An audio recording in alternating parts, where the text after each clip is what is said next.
Hello, I'm Tone Lanzillo, and this is Climate-Duluth. Climate-Duluth is a series of conversations with people from Duluth who are concerned about and addressing various environmental issues and climate change. And today I'm very happy to have with us Eric Enberg with the Citizens Climate Lobby. Great to have you, Eric. Thank you. Why don't we just start by you talking a little bit about your work with the Citizens Climate Lobby? Sure. Yeah.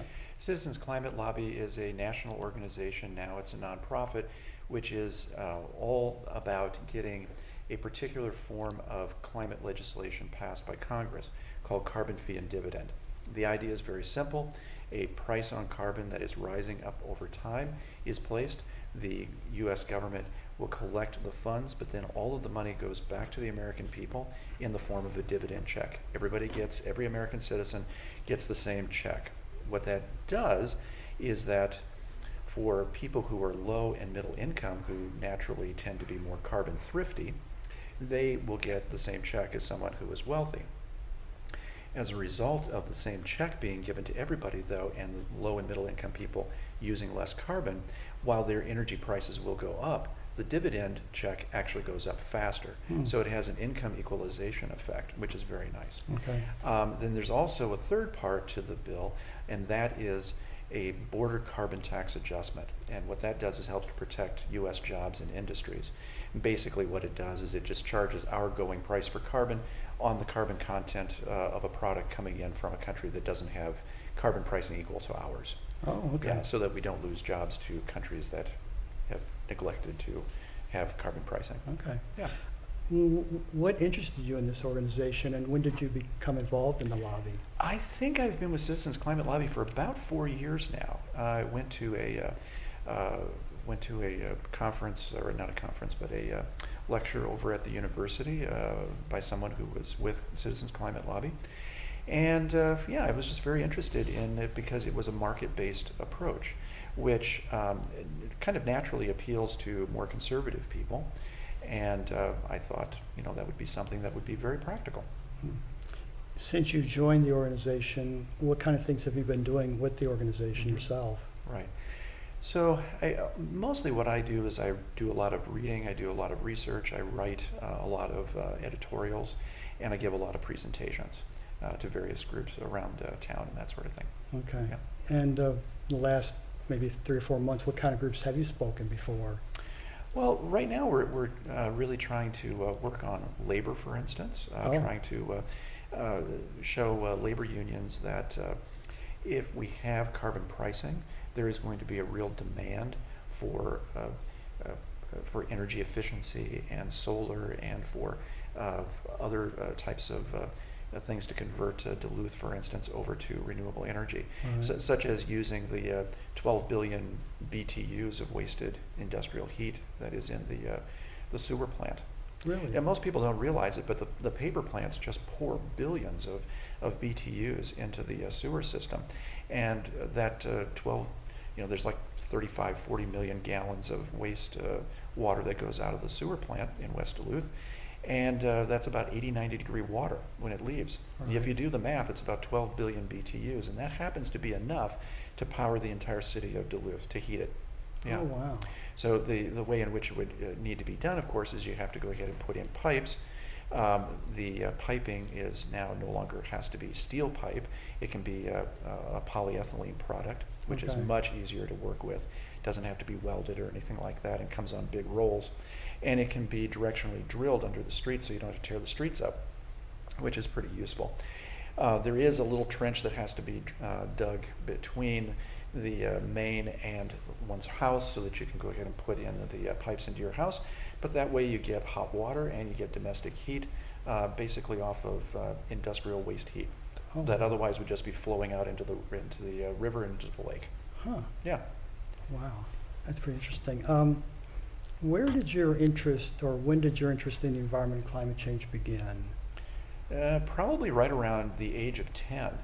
That was in 1973. I'm tipping my age here a little bit, but You're still younger than me. But when in 1973, when I was 10 years old, when you're about 8 to 12 years of age, you're kind of trying to figure out how the world works and that sort of thing, and you're very impressionable. And that was about the time of the first oil shock. 1973. Okay. And so there was a whole lot of talk about using methane and using alcohol for fuel and using wind energy and that sort of thing. So of course I had to go ahead and start, building little wind turbines and things like that. Really? Yeah. And so, yeah, I would get I didn't have any money, so Right. you would use like a mixer. And but a motor is basically a generator in reverse, and so I would put a rubber band around that and a turbine, and I'd hold it into the wind. There's a lot of wind in west central Minnesota, and by golly, my parents did give me for Christmas one year a little Radio Shack set that had little springs that you could attach wires to, and you could make different electronic things. And one of them was this little meter. It was very sensitive, and so I could tell that I was generating electricity. Now, it was very, very little electricity, Right. but it proved a point. And so I just became fascinated with the whole subject. Wow. And here I am 50-some years later, still very, very interested in it. When you went away to college, what did you study? Or Oh, I was very interested in a lot of things, and so I studied, I was a government major, which was kind of a philosophy major, if you will, with an economics emphasis. Okay.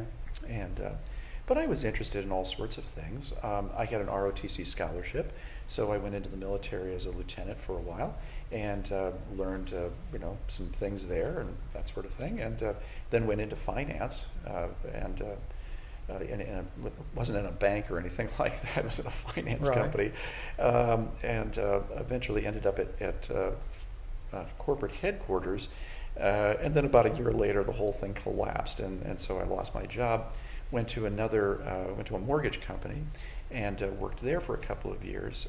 Meanwhile, my oldest daughter had been diagnosed with bilateral Wilms tumors, which is a form of cancer, and so in the process, she lost both of her kidneys and had to go through dialysis and that sort of thing. And so I was over at the university, and I wandered into the medical school, and I said, well, what does it take to go to medical school? Right. And apparently they get this question a lot because they had a green sheet right there, and they just handed it to me and said, go over next door to the extension service and take the classes after work. So that's what I did. Oh, man. And so then I took the classes, applied, got into medical school, and eventually I ended up in the Duluth area. Married a Duluth girl.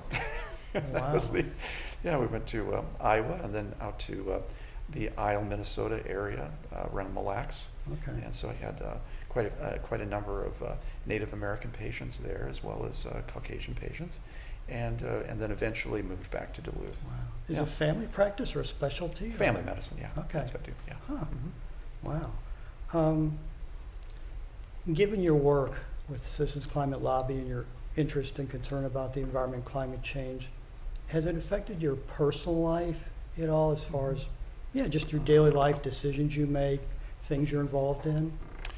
Yeah, I mean, I think the thing that really brought it home to me was when we had that 2012 flood, the 10 inches that fell overnight, Okay. and the driveway got blasted out. And then I drove to work, and I started noticing that there were chunks of asphalt strewn all over the streets, and there was just destruction everywhere I looked as I drove to work. I think that's when it really came home to me, that an environment, a climate which is warming, is going to hold about 7% more water with each degree Celsius. And that water has to come down someplace. Right. It comes down with a whoomph in a place like Duluth. Yeah. I think that's when it really hit home for me. And so I started doing some things that were kind of along some other interests. I've always had an interest in farming, for instance. I'm kind of an eclectic kind of, I have eclectic interests. That's cool. A lot of irons in the fire, my wife would put it.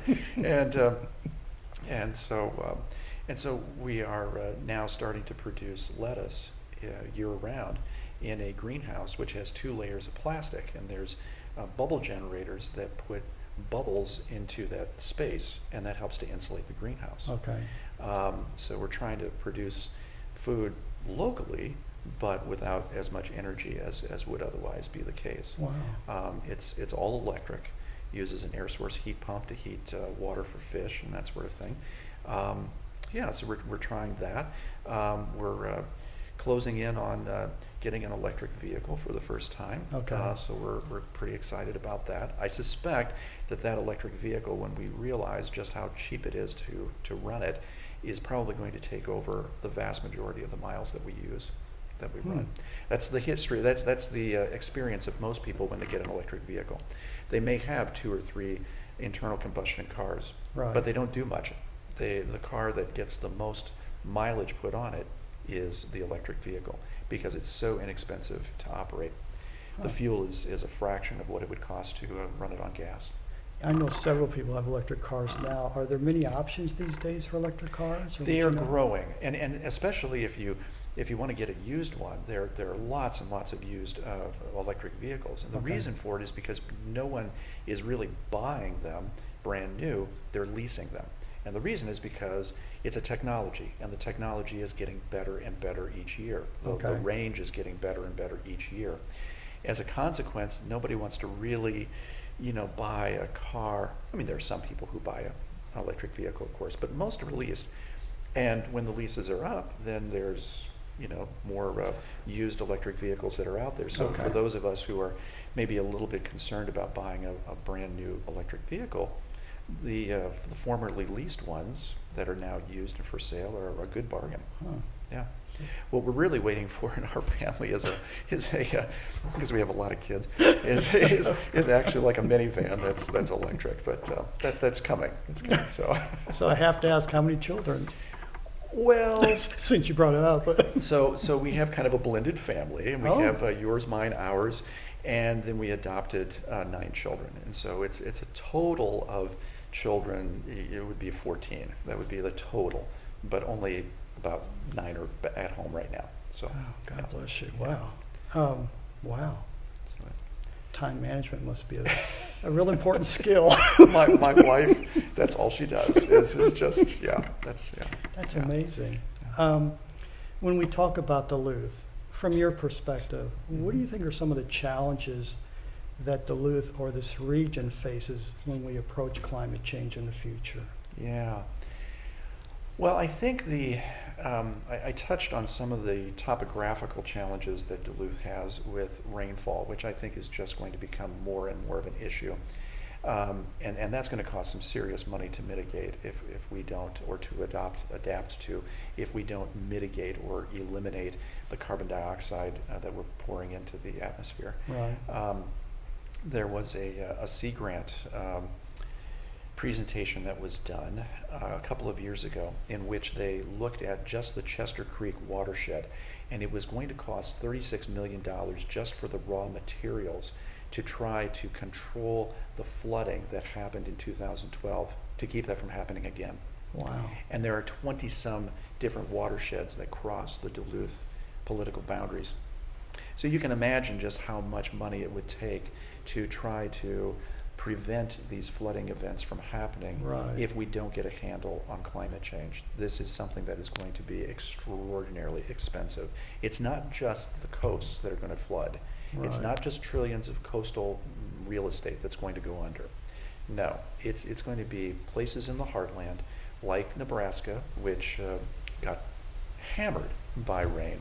And in fact, most of the Midwest got hit by very heavy rain, and a lot of farmers never did get crops in. Right. There was just simply no way to get into those fields. That's going to become more common, and farmers are beginning to realize that.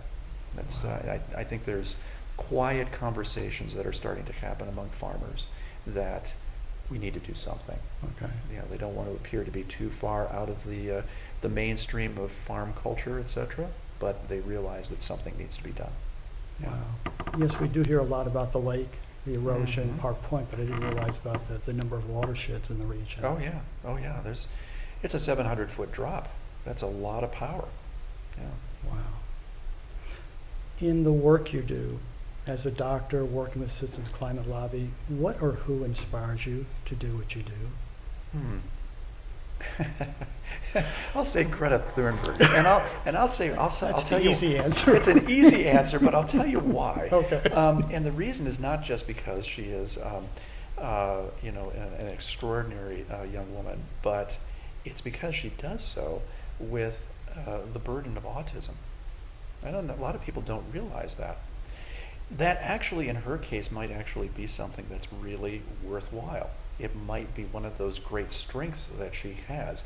And for me, being the father of a number of special needs children, I look at Greta and I say, here is someone who is really making a difference with what most of us would consider to be a liability, a disability. Okay. But in fact, her inability to really socially connect with people allows her to get up in front of a bunch of old white males and really give it to them, and really tell them, put them on the spot. That's actually a gift. No. And so people like that actually they kind of inspire me. Yeah. You're right, because I remember when I saw her speak, I guess, in Poland for the first time. That 3-minute speech really impressed me. Yeah. And probably that speech alone made me decide to make a few changes. As far as the future now, with Citizens Climate Lobby, what are some of the things you'll be working on, do you think? What will be your focus? Well, right now we have a bill in front of the House of Representatives. It's the Energy Innovation and Carbon Dividend Act, HR 763.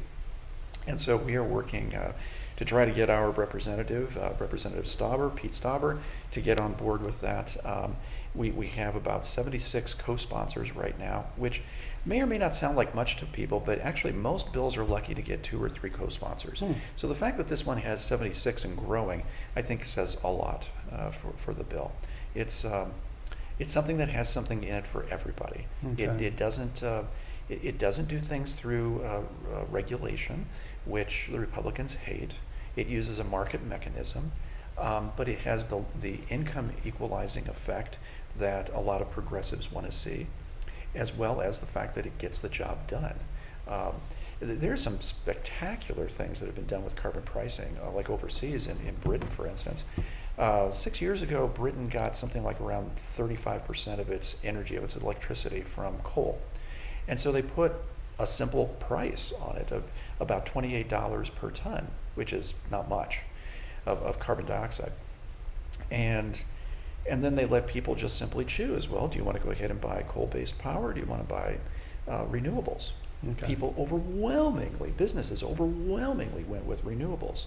They have wind turbines and solar farms going up all over the place in Britain.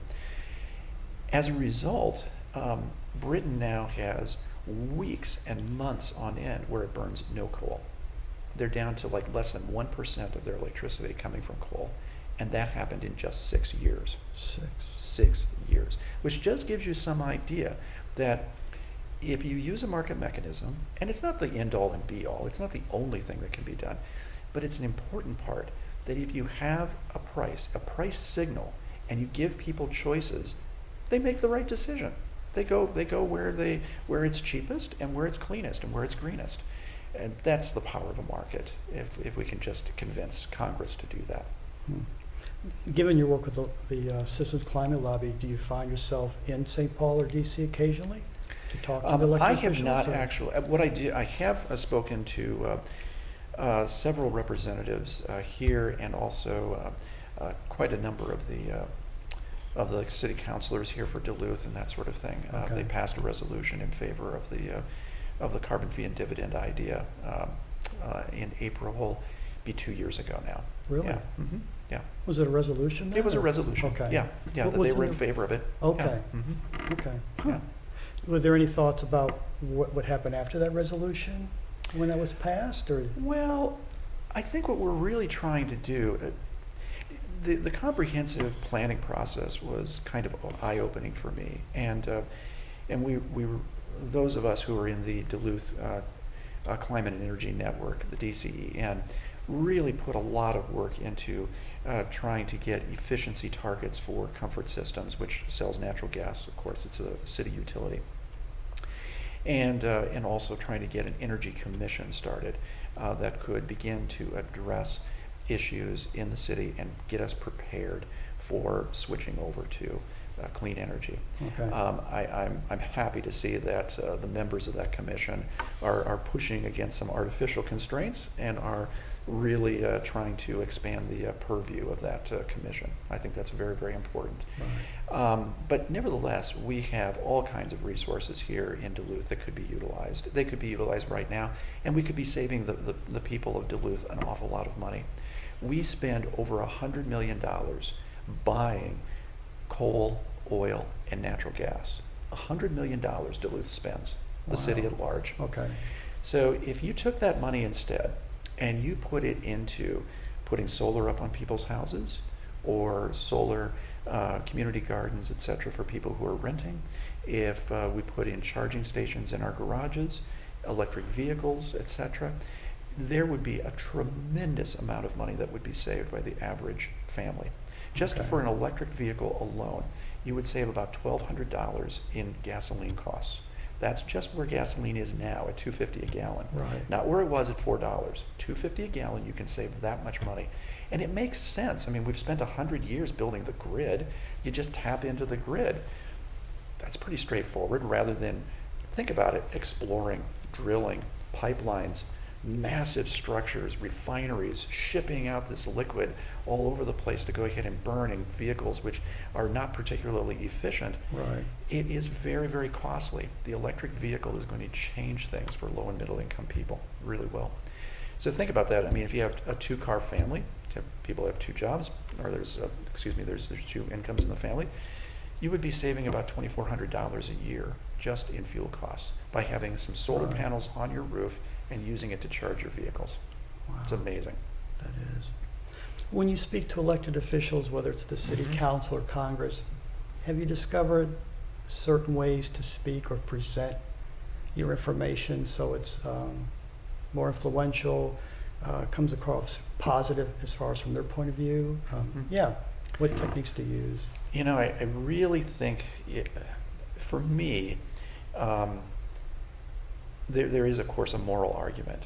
But frankly, if you don't use an economic argument, it doesn't seem to get very far.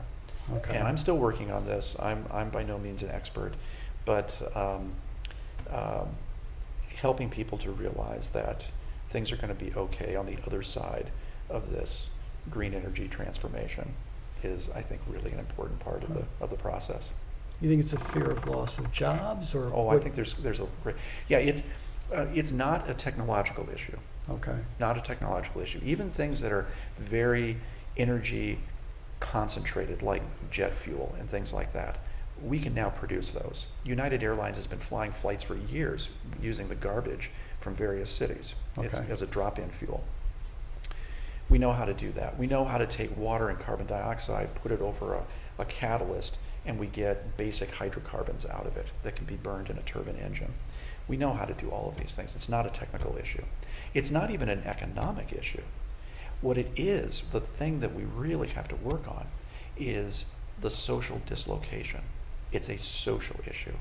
And when people are faced with the possible loss of a good paying job in the fossil fuel industry, Okay. or in the power plant, or on the pipeline, or as a trade unionist who is putting together these fossil fuel projects, that is the issue. That's the issue that has to be addressed. It's the social dislocation. Wow. And how do you discuss that? How do you present it in a positive way? How would you do that with elected officials or the business community? Or One of the things that I find is that elected officials are very busy people, and they have a whole bunch of real meat and potatoes type of jobs to get done. Okay. Potholes to fill, things like that. There's snow there's removal. snow removal, just basic stuff for them to get from that level to start thinking about things at a more global level, if you will, or something like that. It's kind of tough. I mean, it's not easy.